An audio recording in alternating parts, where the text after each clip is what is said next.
요즘 의료급여 받으시는 분들 사이에서 부양비가 없어진다더라 이런 말씀 많이 하시거든요. 이거 소문이 아니에요. 2025년 12월 보건복지부가 공식 발표했고요. 2026년 1월부터 26년 만에 정말로 사라집니다. 그런데 이걸 제대로 알지 못하시면 다시 신청하셔야 할지 그냥 두셔도 될지 헷갈리시거든요. 이 영상 끝까지 보시면 내가 대상인지, 금액이 얼마나 달라지는지, 언제부터 적용되는지, 어디로 가서 어떻게 신청하는지 4가지가 전구 정리됩니다. 자녀가 직장 다녀서 무조건 안 되시는 거 아니에요. 며느리 맞벌이라서 탈납 확정인 거 아니에요. 시집간 딸 때문에 못 받으셨던 분도 이번에 다시 보셔야 합니다. 중간에 끊으시면 가장 중요한 3번째, 신청 시점 부분을 놓치실 수 있어요. 끝까지 함께 해주세요. 첫 번째 질문입니다. 누가 달라지는가? 이 부분이 가장 많이 헷갈리세요. 뉴스에서 부양비 폐지라고 하니까 막연하게 나도 되는 건가 싶은데 막상 내가 대상인지 본인 사안으로 딱 찍어드리는 설명이 귀하거든요. 그래서 자주 듣는 오해 4가지부터 하나씩 풀어드릴게요. 첫째, 자녀가 직장 다녀서 나는 안 되겠지. 이게 가장 많은 오해예요. 자녀가 직장에 다닌다는 이유만으로 곧바로 탈락이라고 단정할 수는 없어요. 핵심은 실제로 그 자녀가 부모님께 돈을 보내느냐 안 보내느냐거든요. 실제로 보내지 않는 경우에는 이제 그 가정만으로 소득에 얹지 않아요. 둘째와 셋째는 가족 사정 오해예요. 많이들 시집간 딸 때문에 무조건 탈락이다, 며느리 맞벌이라 안 된다, 이렇게 미리 선을 그으시거든요. 가족 사정만으로 일괄 판단되는 게 아니라 실제 조사 기준으로 다시 봐야 해요. 대체로 사위나 며느리 소득은 합산 대상에서 빠지고 자녀 본인 소득도 이번 부양비 폐지로 영향이 달라지니까 미리 포기하시면 안 돼요. 셋째, 자녀 명의 아파트가 있어서 못 받는다. 아파트는 부양비랑 별개예요. 재산조사는 따로 보는 항목이라 이번 변경과 바로 겹치지 않아요. 넷째, 예전에 한번 탈락해서 이제 끝났다. 이것도 아니에요. 다시 신청하시면 되세요. 26년 만에 기준이 바뀌었거든요. 한번 탈락했다고 끝이라고 생각하시면 26년 만에 열린 길을 그냥 닫아버리시는 거예요. 이번에 사라진 게 정확히 뭔지도 쉬운 말로 짚어드릴게요. 전문 용어로는 간주 부양비라고 부르는데 실제로 돈을 안 보내도 보낸 걸로 치는 금액이에요.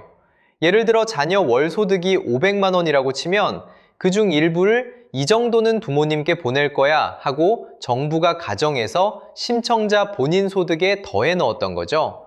실제로는 한 푼도 못 받고 계신데 서류상으로는 받는 걸로 치니까 선정 기준선을 넘겨 탈락하시던 분이 많았어요. 폐지 직전 도가율은 일률 10%였고 이 10% 조항이 2026년 1월부터 빠진 거예요. 부양 의무자 기준 자체가 완전히 없어진 건 아니라는 점은 기억해 두세요. 간주 부양비 한 부분만 빠진 거예요. 이제 실제로 어떤 분이 달라지시는지 가상 사례로 3분만 보여드릴게요. 예를 들어 서울 강서구의 73세 박 씨라는 분이 1인 가구로 사신다고 가정해 볼게요. 기초연금하고 작은 월세 수입 말고는 소득이 거의 없으세요. 그런데 45세 아들이 직장을 다닌다는 이유로 예전엔 아들 소득 일부가 박 씨 소득으로 잡혀서 신청해서 떨어지셨어요. 2026년 1월부터는 그 합산 부분이 빠지니까 다시 신청해 보시면 통과 가능성이 열릴 수 있어요. 재산이나 다른 조건은 따로 조사하니까 결과는 조사 후 안내받으시게 되고요. 두 번째, 충북 영동에 68세 부부가 사신다고 가정해 볼게요. 남편분은 당뇨 20년 차, 아내분은 무릎 인공관절 수술까지 받으셨어요. 두 분 다 자녀가 직장에 다녀서 그동안 의료급여 대상이 아니셨고 큰 병원비를 계속 본인 부담으로 내고 계셨어요. 이제 자녀 간주 부양비가 빠지면서 실질적인 문턱이 낮아지니까 1종이나 2종 판정을 다시 받아볼 여지가 생기세요. 여기서 갈립니다. 예전 기준으로 계산하면 탈락이지만 새 기준으로 계산하면 선정 기준 안쪽으로 들어오실 수 있거든요. 세 번째, 전남 해남에 75세 김 씨가 사신다고 가정해 볼게요. 이분은 이미 의료급여 1종을 받고 계세요. 그러면 이번 폐지 이야기에 나는 달라지는 게 없네? 싶으실 수 있어요. 그런데 한 가지만 짚어드릴게요. 2026년 1월부터 외래 365회 초과분은 본인 부담 30%를 내는 조항이 같이 생겼는데 일반적인 진료 빈도에는 거의 영향이 없어요. 산정 특례 등록자, 중증 장애인, 아동, 임산부는 아예 제외이고 실제로 연 365회 외래를 넘기시는 분은 156만 수급자 중 약 550명 수준이에요. 대부분의 일종 수급자분께는 사실상 영향이 없다고 보셔도 되는 조항이에요. 정리하겠습니다. 첫 번째 질문답이에요. 자녀가 직장이 있다고 무조건 탈락 아니에요. 실제로 돈을 안 보내도 보낸 걸로 쳐서 신청자 소득에 더해 넣던 간주 부양비 10% 부분이 2026년 1월부터 사라졌어요. 그 한 칸이 빠지면서 예전엔 밀려나셨던 분이 선정 기준 안쪽으로 들어올 가능성이 열렸고요. 사위나 며느리 소득은 원래부터 합산하지 않고 자녀 명의 아파트는 별개 재산 조사 대상이에요. 이미 일종 받고 계신 분은 외래 365회 초과 조항 신설이 있어도 대부분 영향 없으세요. 두 번째 질문이 가장 자주 물어보시는 부분이에요.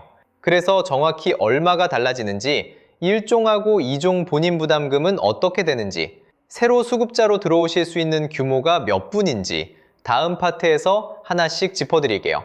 선정 기준 숫자도 가구 원수별로 쭉 읽어드릴 거니까 메모하실 분은 펜 하나만 준비해두세요. 두 번째 질문입니다. 정확히 얼마가 달라지는가? 이게 가장 많이 물어보시는 부분이에요. 자녀 소득이 빠지는 건 알겠는데 그래서 내 지갑에 뭐가 얼마나 바뀌는 거냐? 차근차근 짚어드릴게요. 먼저 짚어둘 게 하나 있어요. 의료급여 선정 기준 자체가 내려가는 건 아니에요. 기준 자체는 그대로인데 부양비가 빠지면서 예전엔 합산 소득에 걸려 탈락하시던 분들이 이제 그 선 안쪽으로 들어오실 수 있게 된 거죠. 실질적인 문턱이 낮아진다고 보시면 돼요. 의료급여는 나라에서 정한 기준 주미소득이라는 숫자의 40% 이하면 대상이에요. 2026년 기준으로 말씀드릴게요. 1인 가구는 월 소득으로 잡히는 돈이 102만 5,695원 이하, 2인 가구는 약 167만 원 이하, 3인 가구는 약 214만 원 이하, 4인 가구는 259만 7,895원 이하. 이게 의료급여 선정 기준이에요. 이 숫자는 보건복지부가 공식으로 발표한 2026년 기준입니다. 가구 원수 1인, 2인, 3인, 4인 순서대로 한 번 더 천천히 기억해 두세요. 그런데 예전에 이 기준 안쪽에 소득이 들어오셔도 자녀가 직장을 다니면 그 자녀 소득을 일부 가져다가 신청자 본인 소득에 얹었거든요. 본인은 연금 80만 원밖에 없는데 자녀 간주부양비가 얹어지면서 선을 훅 넘겨 탈락하시던 거죠. 이 부분이 없어진 거예요. 그러니까 같은 분이 같은 소득이어도 자녀 소득 얹어지던 게 빠지면서 선정 기준 안쪽으로 들어오시는 분이 늘어나는 거예요. 이번 변화는 크게 두 갈래예요. 첫째, 부양비가 빠지면서 새로 대상에 들어오실 가능성이 생긴다는 점.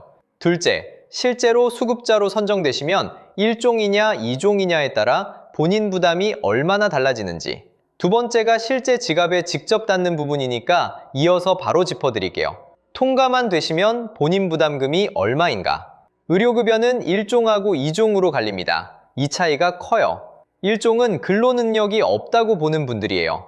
대체로 노인, 중증장애, 난치성 질환 같은 경우입니다. 1종은 입원비가 아예 없어요. 0원이에요. 외래진료비는 동네 의원 가시면 한 번에 1,000원, 중간규모 병원이나 종합병원은 1,500원, 대학병원급 상급 종합병원은 2,000원, 약국에서 약 타실 땐 한 번에 500원, 그리고 이것도 상한선이 있습니다. 매 30일 기준으로 본인 부담금이 5만 원을 넘으면 그 초과분은 전액 나라에서 보상해줘요. 30일에 5만 원 넘게 내는 일 자체가 드물게 설계되어 있는 거죠. 2종은 근로능력이 있다고 보는 분들, 자영업을 하시거나 일을 하실 수 있는 가구예요.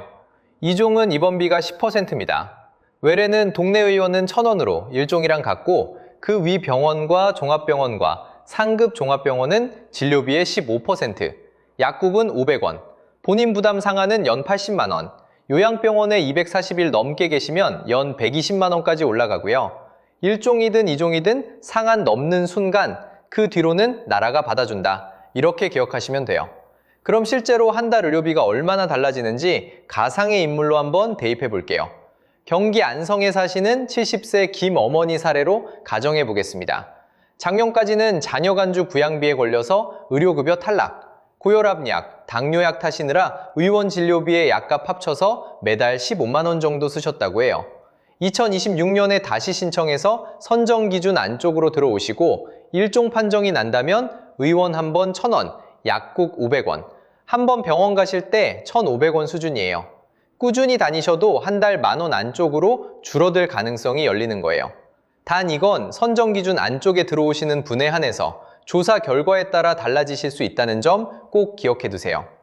두 번째 가상 사례는 경북 경주 60대 자영업자 부부. 근로 능력이 있다고 판정되면 2종으로 들어가실 가능성이 높아요. 평소엔 별 차이 못 느끼실 수도 있어요. 그런데 갑자기 큰 수술이 터지거나 며칠 입원하실 일이 생겼을 때 입원비가 10%로 묶이고 한 해 80만 원을 넘는 순간부터는 초과분을 전액 나라에서 보상해줘요. 이게 2종의 가장 큰 안전망이에요. 큰 병 한 번에 집 팔아야 하는 일, 이걸 막아주는 장치라고 이해하시면 돼요. 그럼 이번 부양비 폐지에 나라에서 쓰는 돈이 얼마일까요? 공식 자료 기준으로 부양비 폐지 같은 부양의무자 제도 개선에 들어가는 예산이 약 215억 원이에요. 숫자만 보면 큰 돈 같죠? 그런데 2026년 의료급여 전체 예산이 9조 8,400억 원이거든요.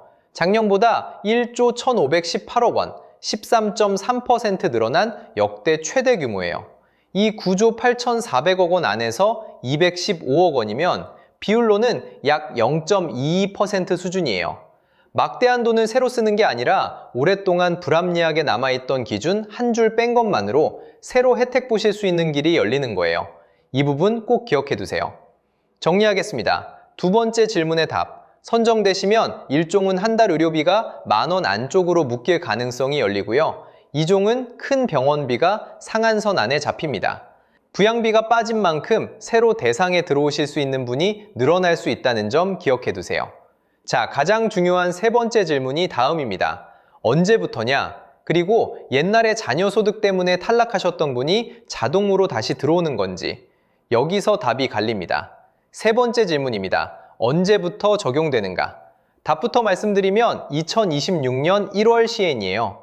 2025년 12월 9일 보건복지부가 제3차 중앙의료급여 심의위원회를 열어서 제도 개선 내용을 공식 발표했고요.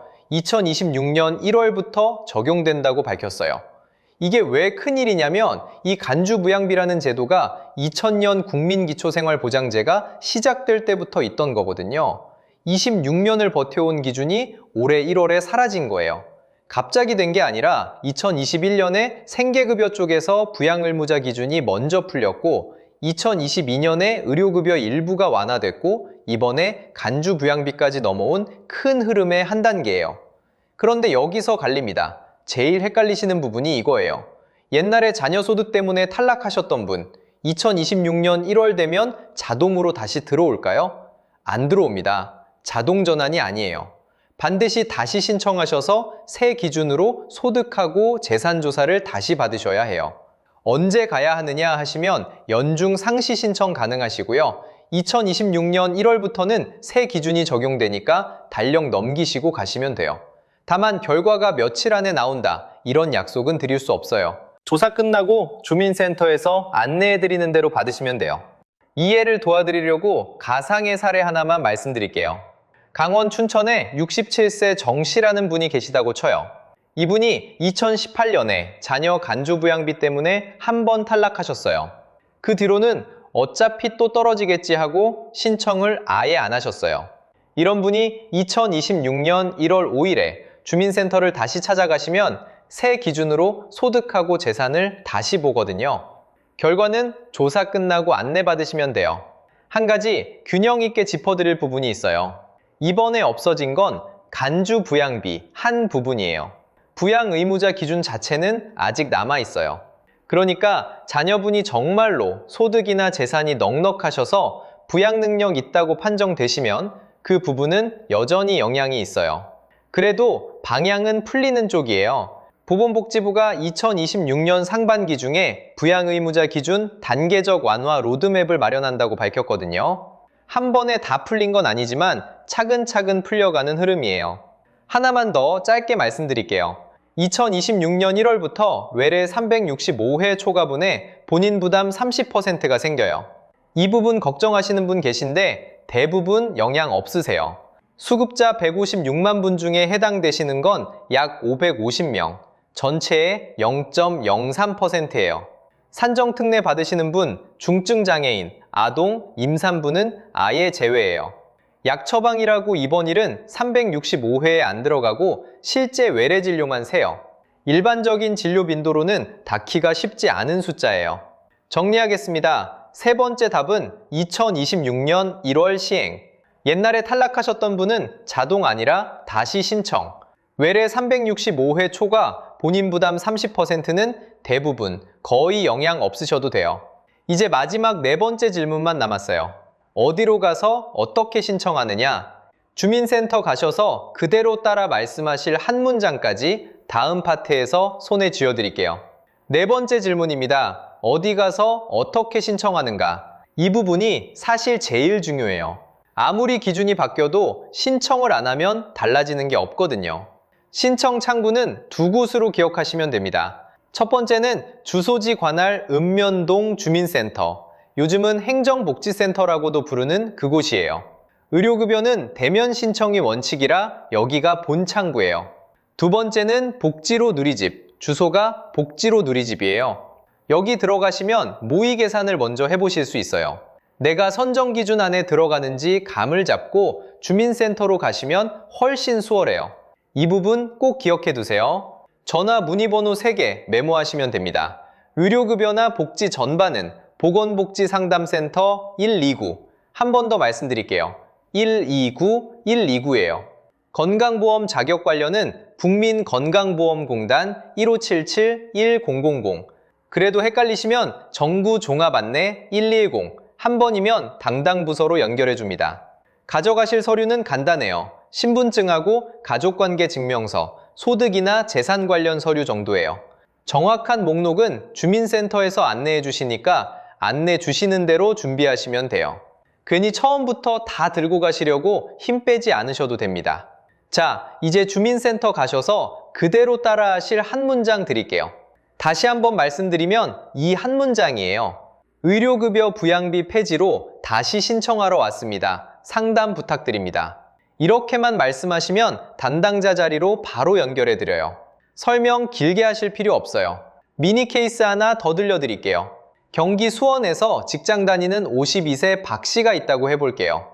부모님 두 분이 75세, 73세인데 거동이 불편하셔서 주민센터까지 직접 못 가세요.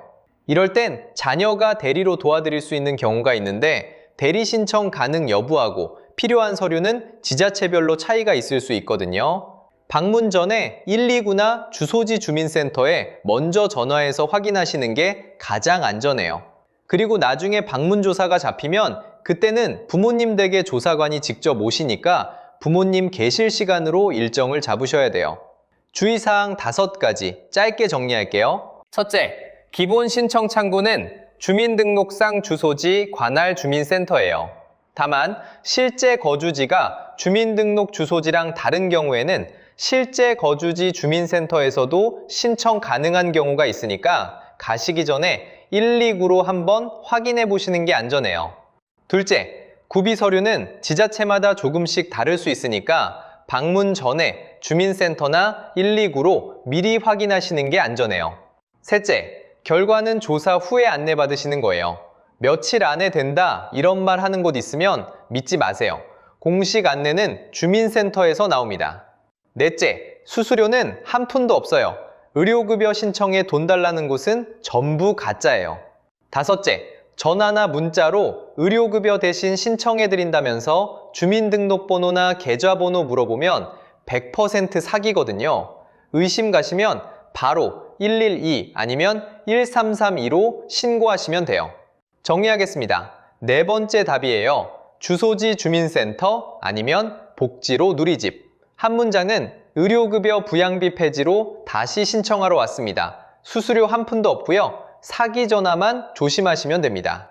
자, 4가지 질문에 답이 다 채워졌죠? 그런데 마지막으로 사각지대에 계신 분께 꼭 드릴 말씀이 남아 있어요.